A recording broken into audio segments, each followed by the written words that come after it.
So, Alien Day. So, I will speak to you from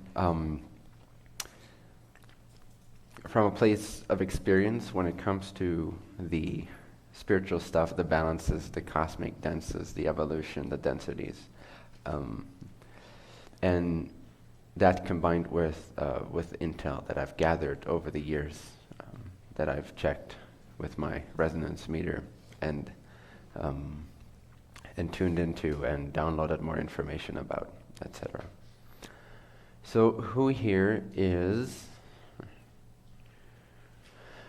skeptical that ETs exist, first of all? Raise your hand. Who here is skeptical that extraterrestrial life exists? Okay. Who here is skeptical that, although they believe they exist, to think of them as perhaps having the bipedal form and being in contact with us, who's skeptical of that part? Cool. Has anyone here had a direct, let's just say, physical experience with ETs? Anyone in this room? One more time, raise your hands high so I can see. All right. That's good. But I'm skeptical why we have to talk about it. Why, if they important something, but I'm Cool. not ready to change. Awesome. And it doesn't have to be the only thing we speak about today. I just want to touch upon the context. And that's a good entrance point. Why is it important to even think about it or consider it? And ultimately, it is not. I agree.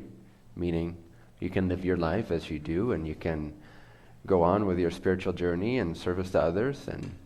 But you have to understand a few things that will make this life more in context. One being that a lot of the teachings that not only I teach, but that most beings on Earth teach, have their origin in extraterrestrial contact to begin with. So, a lot of the spiritual teachings that you may be a fan of and that have helped you along the way usually have some kind of connection to an extraterrestrial consciousness, more or less, depending on the teaching and depending on how much it has become traditionalized by humans over the decades after contact or after that initial influence. Also, even when someone is naturally in tune and naturally speaking, they are not coming up with this stuff using their brain. The brain functions like an antenna. It functions like a radio. It broadcasts and it receives. Does that make sense?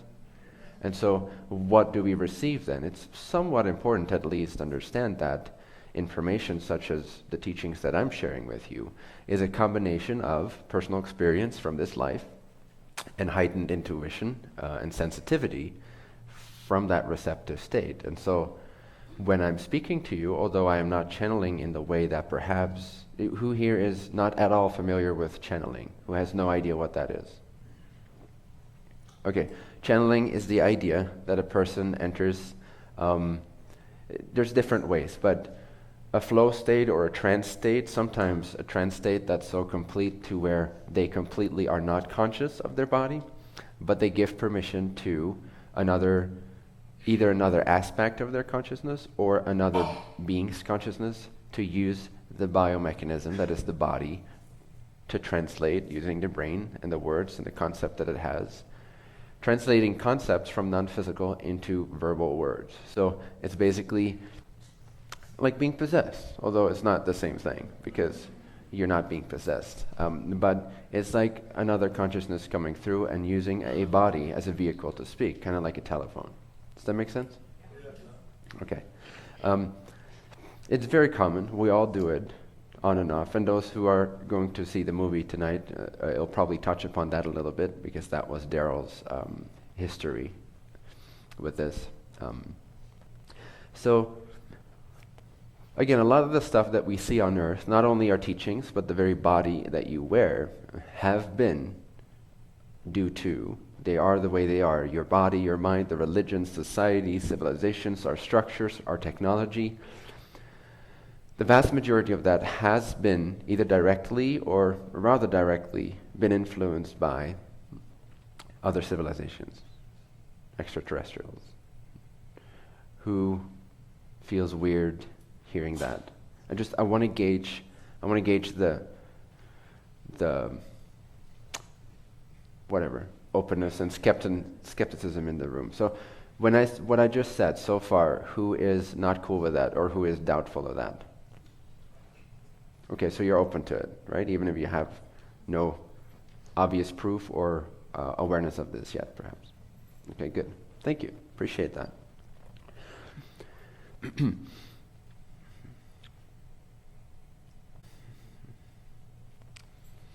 So that's one part of why it is helpful to address this topic, is because a lot of who we are comes from that.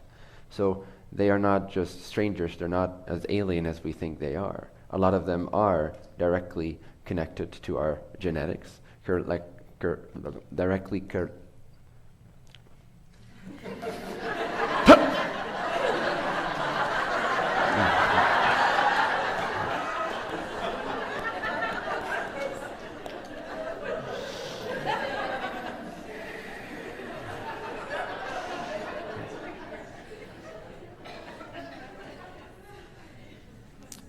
We're reestablishing connection with the channel.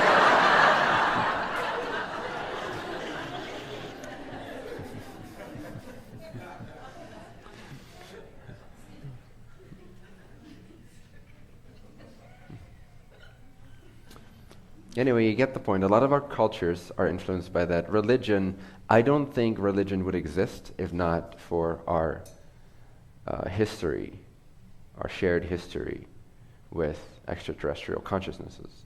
A lot of sources suggest that we have been, in a sense, in many ways, genetically altered.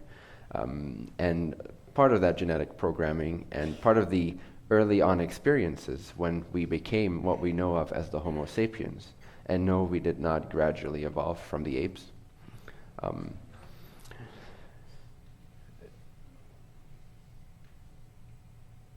That part of that programming or part of that initial conditioning that we received was to, in a sense, look up to other beings. And so it is in our conditioning, in our historic genetic conditioning, so to speak, to give away our power to something outside of ourselves, to filter spirituality and life through the filter of worship and religion. And so all the religions that we see today, I dare say that 90% of them, if not 100% of them, have been inspired by direct extraterrestrial contact and supported that behavior, further supported by the history, the earlier conditioning of the programming to receive that in a certain way. So part of why this is important is because it also helps you to gain more understanding of how civilization has become the civilization that it is. It's also important as preparation because it's helpful to be ahead of the curve. It's helpful to be ahead of mainstream. And mainstream will figure this out in the next few years. It will start to become common knowledge. Maybe not everything all at once in the next, say, 2 years, but definitely in the next year, things will open up, things will be disclosed, and from that point onward, it's going to be very hard to have a very slow partial disclosure, meaning that once humanity gets a whiff of something, there will be a large percentage of people curious and open enough to ask the right questions, and by the right numbers, in the right numbers of people. And so there is a disclosure movement happening that is ramping up this very year that will continue in the next, say, decade or so to unveil our true history as people, as a civilization, as a planet Earth. Not only our history, but also our present and our probable futures. Meaning that we have been, our modern civilization has been in contact with extraterrestrial beings, civilizations, consciously, deliberately, at a governmental level and beyond governmental level, or independent governmental level, or unacknowledged governmental level, forever in a way, but say more accurately or more relevantly since about the 30s. And so this has been kept secret, and ever since, and you can do your own research on all this and decide what you want to believe in, what resonates, what does not resonate. But if anything, it will all become very clear in the next 10 years. So if it's not of interest to you, don't worry too much about it. It's of interest to me because I want to be prepared. And I want you guys to be prepared so that you don't freak out or that you're not surprised. Okay. Now, a lot of this, why it's also important to know this is because there's a lot of truth out there in terms of technology that we do not have access to, that these particular groups and corporations and alliances do have access to and have had access to for decades.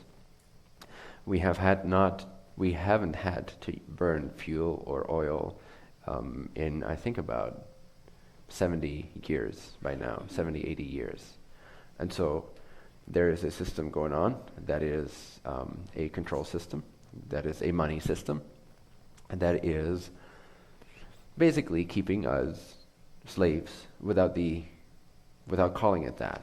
We're a slave to the system by our own agreement, by our own complacency.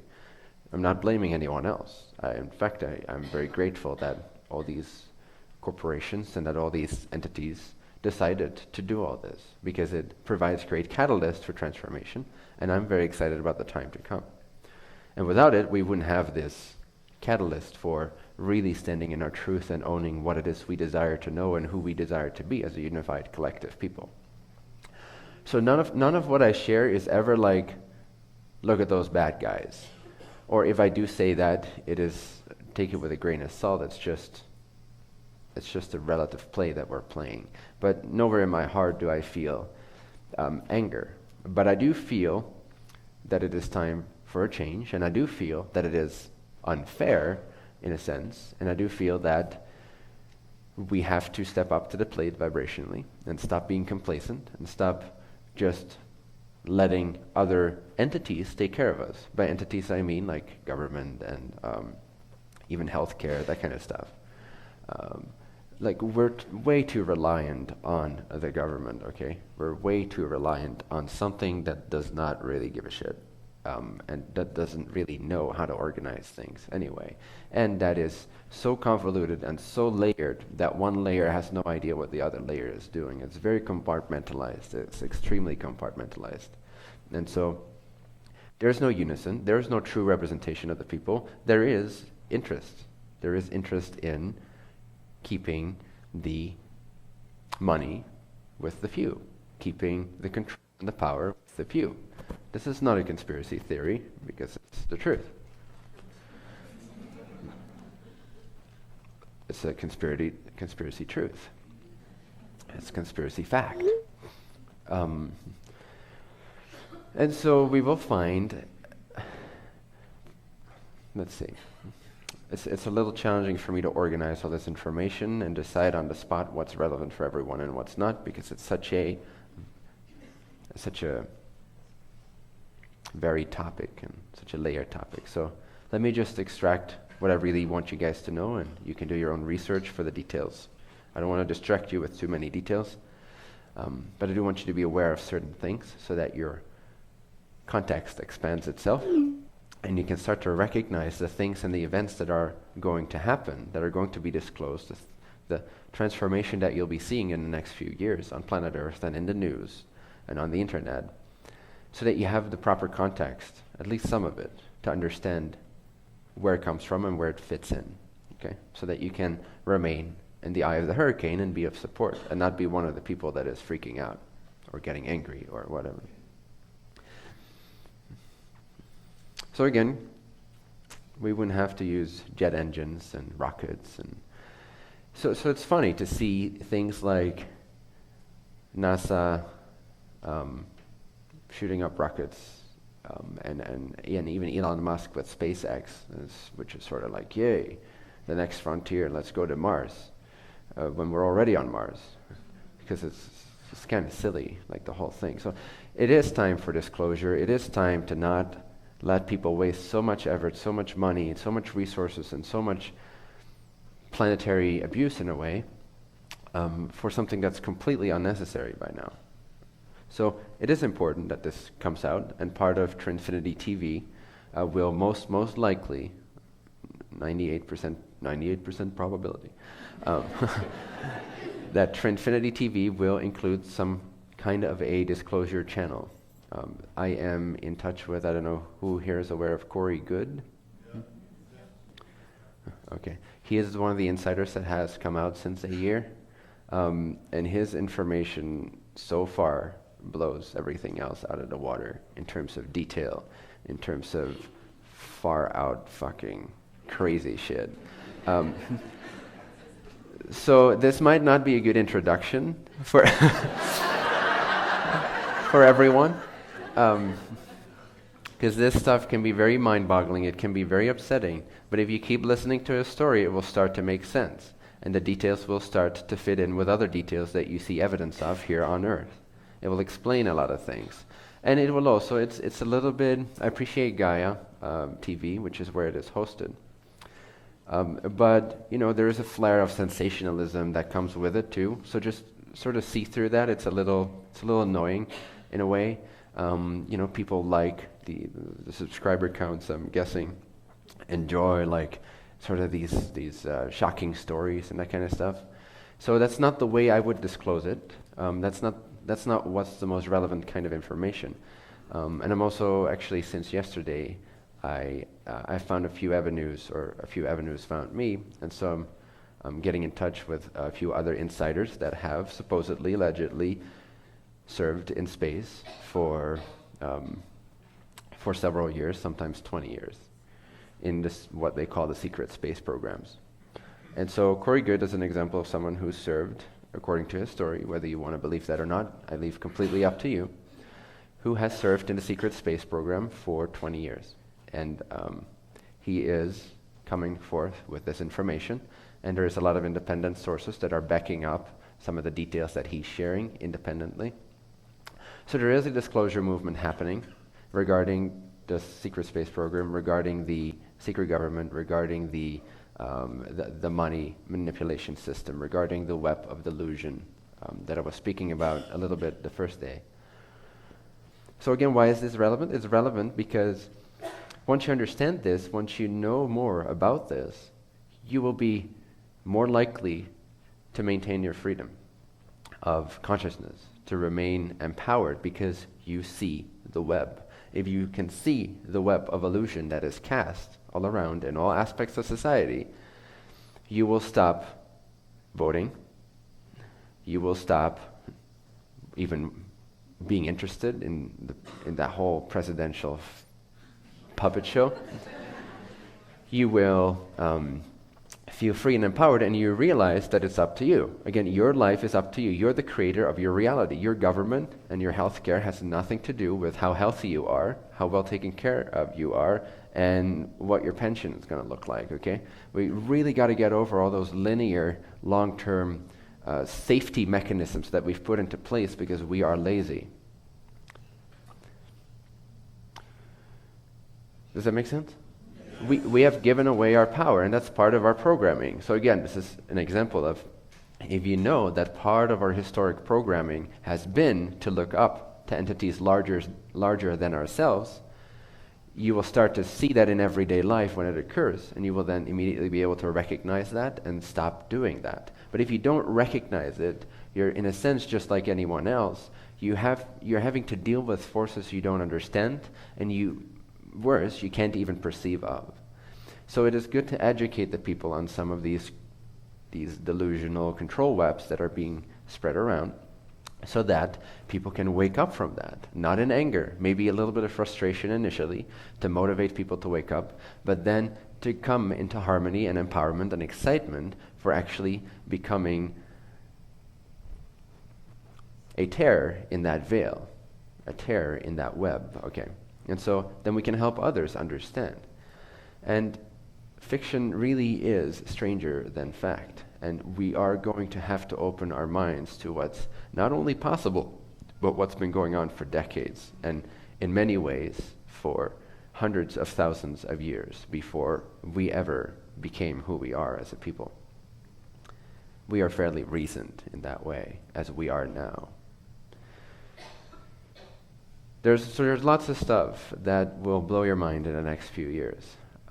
Details that I don't all want to go into because it's to some degree speculation, to some degree it is gathered information, and I like to keep it as experiential as I can. But some of this information I simply have to accept does not come from my personal experience, but does resonate with my personal experience and does match up with my intuition to an extent to where it is important to share that, even though I have not been serving in the space program myself, for example. So it's a balance that I have to find in terms of what to state as fact, and therefore I don't really mean to state any of this as fact. I mean to state it boldly so that you consider it. But whether or not you believe this is up to you. But it is my belief that your mind will be blown when you discover what has been going on behind the scenes. Let's see. Why else is it important to know about this type of information? Or why else is it appropriate to address extraterrestrial life? Because it gives, again, a bigger context also to our spirituality. There are higher densities than the one we experience. And I'm sure you've all heard different examples of how the next dimension can see the lower dimensions, but the lower dimensions aren't necessarily as aware of or understanding. They can't really grasp or navigate in higher dimensions. That makes sense, right? Like when you see a snail, it operates two-dimensionally. And so they don't quite understand. And the frame rate of what they see, I think, is like one snapshot every few seconds or something. So you can just walk at your regular pace, and the snail sees an image of you suddenly appearing. Now, from your experience, you walked over there and you came to greet the snail. Hi, snail. From the snail's point of view, it's like those were him rolling his eyes all the way back. So it's a very simplified example, but just to get, to the snail, you just appear, and then you're gone, and they have no context for understanding what just happened. That's why it's important to address these larger contexts, so that you have a context to understand what's happening, and this will greatly increase, enhance the precision of your focus, understanding of what's happening, and your ability to act in alignment in a way that actually makes sense. So it saves you a lot of time. It saves you a lot of time when you know what's actually going on. It saves you a lot of guesswork, okay? So that's why I feel this type of information is important. Now again, there is higher densities than our present fourth density, early fourth density, which is the vibration, the vibratory state of our planetary sphere, and therefore of our bodies. Our bodies are starting to match that vibration. The way this literally works is, or the way this transformation works is, if you imagine that every body in our galaxy, or every body in our universe, by body I mean sun, for example, star, is its own entity. It is an entity, and the sun is a body. Basically, nothing that you see physically ever is inanimate. Anything that you see physically is the manifestation of a non-physical beingness or consciousness. Even this table, this cloth, this rock, this is the body. Literally, I'm molesting the body of a first density consciousness that is weaved into this particular pattern. So, above our understanding, above our present grasp, there are higher densities. And so if you imagine each star, each body, each celestial body, each body of the universe to be its own entity, that has its own, it is its own creator, it's a co-creator with the all that isness creator. And so this each entity has its own domain, has its own of what they are responsible for, just like you are responsible for creating your experience, your life. You are responsible for your body and what you feel and think and set out and believe, etc. Similarly, but at a very different level, in a very different way, our sun, for example, has its own sphere of influence, which is our solar system, that it governs. So in a very real way, and if you look back into certain religions, you can find this kind of reference. In a way, what we perceive of from a third density point of view, physically as the sun, is the body, even though the whole solar system in a way is the body or the aura of that, but the body, the center of expression, the center of that consciousness, in a way, is our immediate God. Does that make sense? Not God, obviously, sitting on his throne with a beard. It is our sun. And this is quite a beautiful view to adopt, to get familiar with, to meditate on a little bit. Our sun is actually our immediate governor. It's the governor of this aspect of our civilization, of this portion of the galaxy. And so it sets out certain conditions, certain blueprints, certain rules, and according to these blueprints, evolution, using free will, is allowed to occur, but it tends to follow certain blueprints.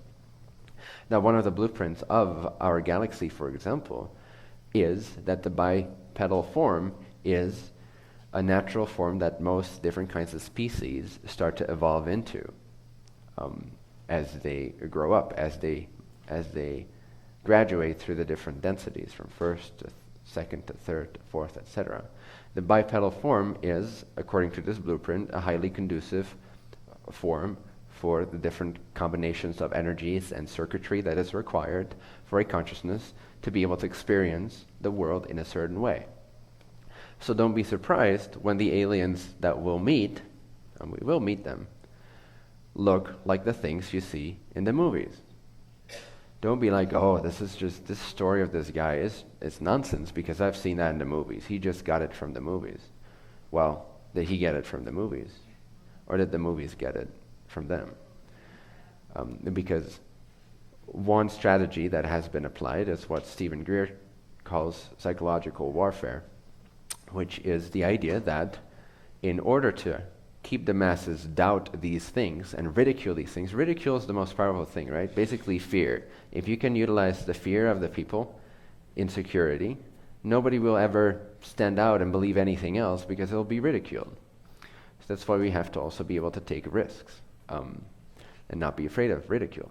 But basically, if you feed everyone the image of small little green guys with large eyes, and you contact Disney and you make some kind of agreement with Walt, and you put that in the movies, and you put that in other movies, which are also controlled by the money system. Some movies are simply not allowed to be made, or at least not through Hollywood and through the major studios. Then you will get the ridicule, and you will get movies like Independence Day, let's kick some alien butt. So a lot of the media that we've been fed is to keep us enslaved in this paradigm of ridicule. And like even ask, why is this relevant? Like, that seems kind of fantastical. It seems kind of weird. Like, I don't want to believe in aliens. Oh, really? They show up exactly as they do in the movies? Well, again, that's part of the whole psychological strategy. Place them in the movies exactly as they are, and when people talk about the actual events, nobody will believe them because it's from the movies. But there is a side effect to this. Everything has its opposite attached to it. The side effect is that we have been prepared to recognize these things. And we have actually been psychologically prepared so that when we do meet it, it's not so strange anymore. So we are at the same time becoming more familiar with the way the universe looks out there other than us. And what are the odds? Obviously, well, I don't even have to share this whole thing. Like, obviously, ETs exist because of just the massive nature of this galaxy and nothing being random. If there's trillions of bodies of planets and stars and galaxies out there, obviously that's not just created out of randomness. Every single one of these star systems has purpose. And so life develops, evolves. Sometimes it's planted, sometimes it's modified, genetically altered, so that it can increase and step up its evolution. Let's see. What else? Yes, so higher densities. Why this is relevant again as well is because it helps us to understand higher densities.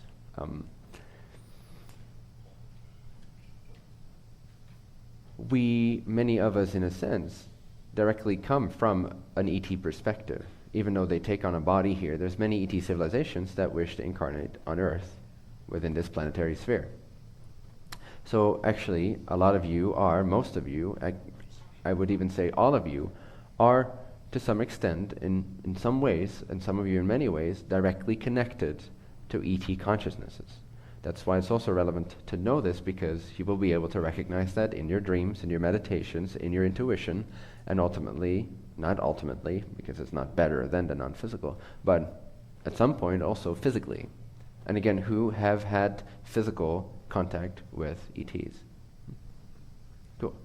So unless they are all lying, and it's 10 people that are part of this group, which I trust, this is a real thing, something to consider. Another reason to consider it is because you might be afraid of it. You might be psychologically programmed to be afraid of it. You might be conditioned, or you might just have fear of it because you don't know it.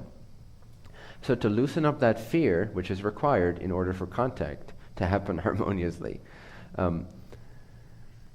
it's helpful to consider how you would freak out, or not, if an ET being showed up at your doorstep one night when you're all by yourself. And no matter how fearless you are, and I'm speaking from experience, you'd be surprised how you can freak out when you imagine this. Okay? It's a very physical, immediate response that comes from the root chakra experience of physical survival. This bypasses the mind. Again, every experience that we experience is interpreted through what you could call the ray system or the chakra system. And it always goes first through the root chakra. That's how experience is interpreted. That's why when you're more balanced in the lower energy centers, you can start to interpret experiences from the higher energy centers. That's why balance and foundation is important. So the first thing that will always be interpreted out of any experience is survival. Will I survive this? Run, fight or flight scenario. Okay, so imagine this happening to you unexpectedly and feel the fight or flight energy come up in your system and realize that it's just your protective mechanism. It's your root chakra ensuring your survival. Just be grateful for it, but don't let the adrenaline take over the higher energy centers. Don't let it convolute your mind and create more fear and patterns and thought forms. Let it just be that initial hit of adrenaline. And remember to keep your calm. Remember to trust that you are well. Remember to trust that you are safe. Remember to trust that you are protected by the one infinite creator in your free will. If you do not desire something to happen to you, truly don't desire something to happen to you. Now, sometimes we don't know we desire something, and then we think we're being abused, not necessarily by aliens, but it could be by people.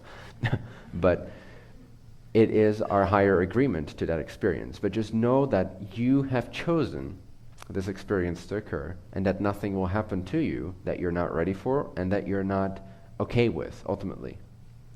So if you know that, you can balance out and neutralize. This goes for any experience that's human.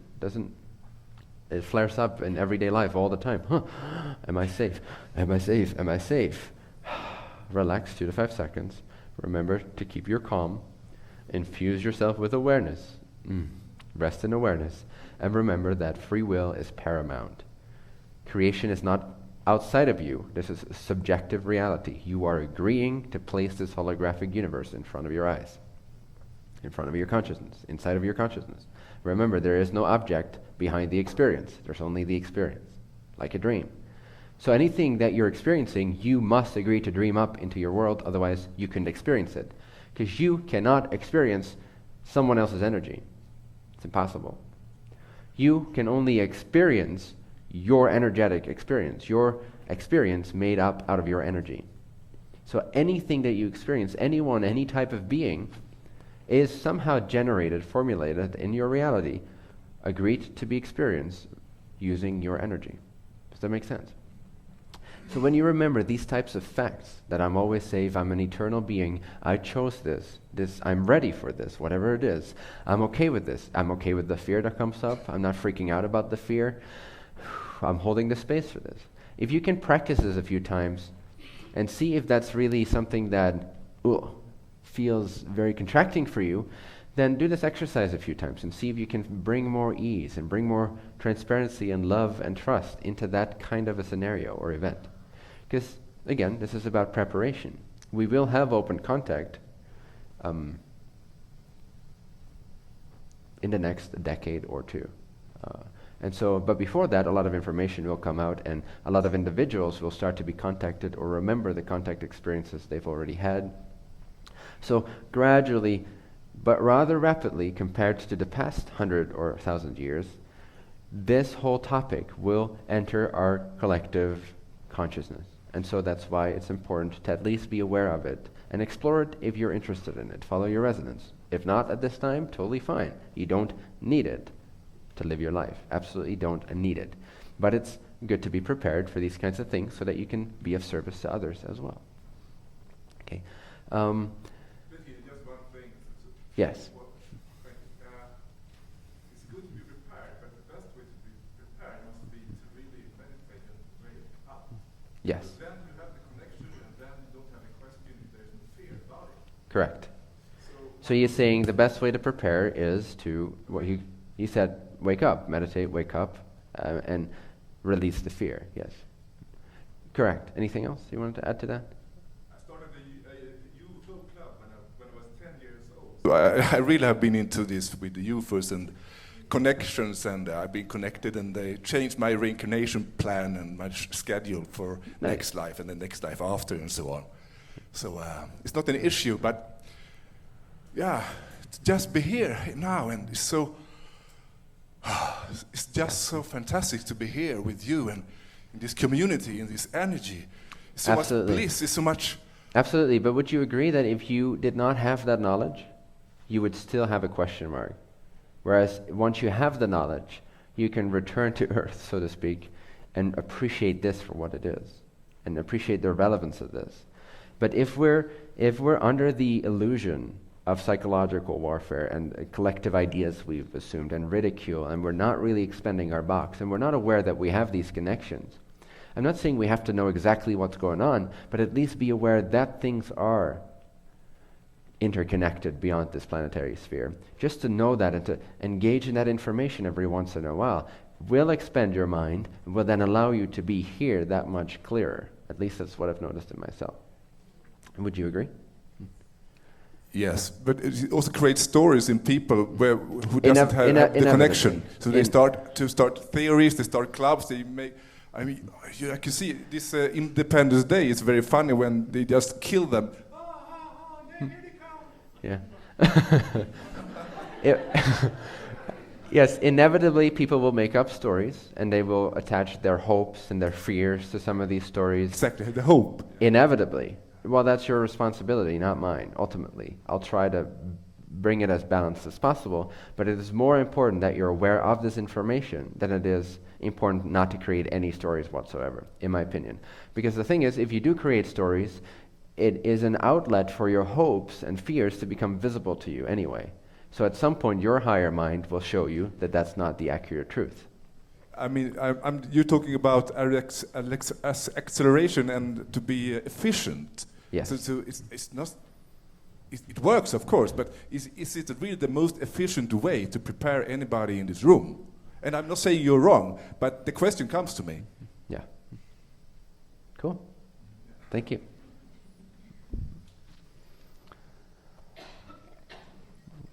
I mean, would there be any exercise where we really could tune into the frequency of it, like this? Say that again. If there would be any technique or exercise where we could tune into the exact frequency, because it's like a radio band. You just have to, there, connection. Yes. If there was, well, there is. Yeah, there is. Yes, there is, many. Yes, yes. Thank you. So the vision statement for Trinfinity is to have an enlightened civilization by 2035 that's ready for interstellar absorption. What does interstellar absorption mean? It means that we reach a level of maturity to where we as a collective are able to be contacted openly without it freaking us out anymore, without it needing to be kept secret anymore. We have become more and more our own government, our own unity of people. And we're awake enough, we're high vibe enough, so to speak, to have these open contact experiences and to be absorbed into the interstellar, call them alliances, etc., the interstellar world. It's literally like upgrading from, and this is a natural evolution that happens on most any planet to most any civilization at some point. First they grow up, they're amoebas and they move towards the light, they become plants, they become animal life forms, and then they become an intelligent, somewhat intelligent civilization. And they start to usually develop the bipedal form in third density, regardless of what the species are. That's why you sometimes hear about reptilians that look like human shape. Sometimes you hear about birds, avians, felines, whatever. So it sounds very fantastical, but if you understand the blueprint of creation in this universe, or at least this galaxy, then you can understand that physical form, like I said, will follow the patterns of the energetic blueprint that is there. And the energetic blueprint just so happens to be that that's the most conducive form for a lot of civilizations, for a lot of expressions of the Creator to grow up into. Okay, so we just happen to have naked skin and hair on our heads and nowhere else, and so this is the way we look, this is what we're used to. But you can imagine bipedal forms with different kinds of skins and textures and shapes and functionalities and senses. Okay. What was I saying before that? Yes, so interstellar absorption, but that it's a natural stage of evolution in almost every species, is to go from becoming one people, becoming one civilization on that planetary sphere, to suddenly expanding and opening up past third density, usually at the end of third density, opening up to this entire interstellar galactic highway of connections and alliances and themes and purposes and missions and quests and explorations. So, and it's very logical in my mind, actually, when you look at it, that evolution, that's how evolution goes. First there is, the little tiny little individual life that's just sort of unconsciously moving with all other cellular life forms. Then it wakes up and it becomes a sort of like a pack, for example, a pack of animals, and or a pack of trees, like a forest. And then it starts to develop into the bipedal form where it can have self-conscious experiences, and it can start to interpret, it can start to define, it can start to enspirit itself. Even though it already had a spirit, it becomes enspirited, as Ra says, meaning that you wake up to the fact that you are a soul on a journey. And that's when free will starts to kick in. That's when free will starts to be regained or starts to be evolved or developed by the entity. We become responsible for our creations. We become literally co-creators. Usually this happens in third density. These lessons appear in third density, which is, what is third density? Third density is life as we've basically known it for the past tens of thousands of years. Okay, so if you imagine humanity for the past tens of thousands of years, that is what third density, in our case, looks like, in terms of form and shape and functionality and challenges. So now, the time, fourth density, which is what we're just entering into, is all about unity, transparency, love, understanding, compassion, clarity, the dropping away, the thinning out of the veil that separates our physical mind from our non-physical mind, or our higher mind. And so we're becoming more clairvoyant, we're becoming more telepathic, we're becoming more intuitive, we're becoming more clear on our themes, we're keeping ourselves less in the dark. We're reaching a vibration where that veil no longer really has the same function, if at all. Does it make sense so far? Yes. Okay.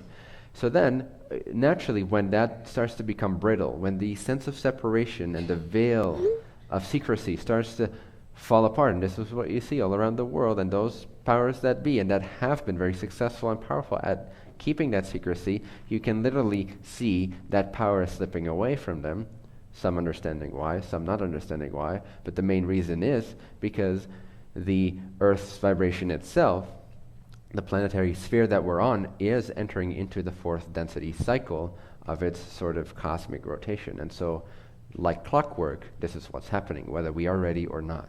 Okay? And so, what you see is that this veil is starting to be penetrated very rapidly. Every year it becomes more rapid. It's falling apart. And the structures that depend on secrecy, that depend on delusion, that depend on stupid people, are losing the very thing that allowed them to do what they're doing. And so they're sort of scrambling together their remaining resources and intentions and groups, and they're trying to hold down the fort, so to speak. And the smarter ones tend to realize that it's time to, in a sense, get out of this what they can and move on in a different way, or to another planetary sphere, possibly, etc.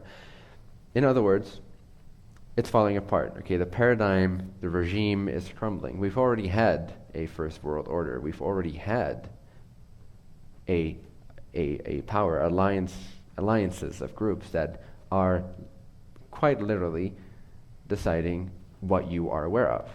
But that is, again, because of our own complacency. It's because of us needing to evolve, take our responsibility as creators. This would never have happened if we were as hypnotizable as we are. Okay, that's why these teachings are also important. That's why this information is helpful. So now, a civilization starts to realize that the only way for it to advance is to create some kind of union, some kind of understanding that, yes, there is many people on this planet, and we have to somehow, and we want to somehow, live together. We want to understand each other. We want to have compassion. We want this to be harmonious. And so this is the threshold. This is this crucial, exciting time in a civilization's history where it becomes an interstellar civilization. It starts to unify its people and then open up to interstellar absorption.